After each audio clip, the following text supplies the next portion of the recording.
قلمرو خراسان شاخه شرقی داعش یا دولت اسلامی مسئولیت موشکباران قلمرو تاجیکستان از خاک افغانستان را بر دوش گرفته است.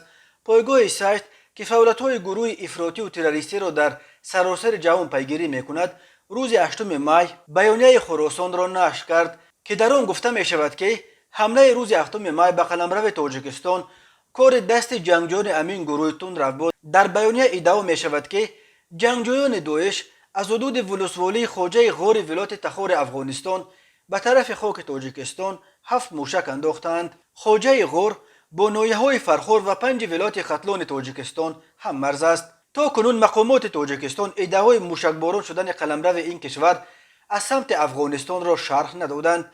در شعبه میلیس ناحیه فرخار گفتند که درباره موشکباران شدن مرز این ناحیه خبری به دست آنها نرسیده است. مقامات کنونی افغانستان که اداره امورش اینک 9 ماه باز در دست جنگجویان حرکت تندرو طالبان قرار دارد، نیز درباره از حدود این کشور موشکباران شدن مرز تاجیکستان شرحی ندادند. طالبان با داعش از جمله با شاخه خراسان خصومت دیری ندارند و داعش در این اواخر در قلمروهای تحت سلطه طالبان اساساً به ضد شیعه‌های مقیم افغانستان چندین حمله خونین مرگ طلبانه انجام داد.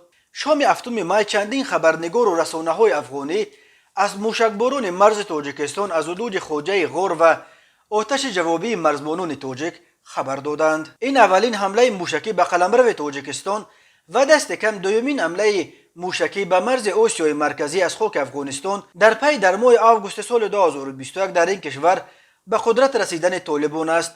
یادآور می‌شویم روز 8 اپریل به مرز ازبکستان نیز از حدود ولسوالی شورتپه ولایت بلخ 7 موشک انداخته بودند. مسئولیت آن حمله را داعش به دوش گرفت، ولی مقامات ازبکستان موشکباران شدن خاک خود را رد کرد.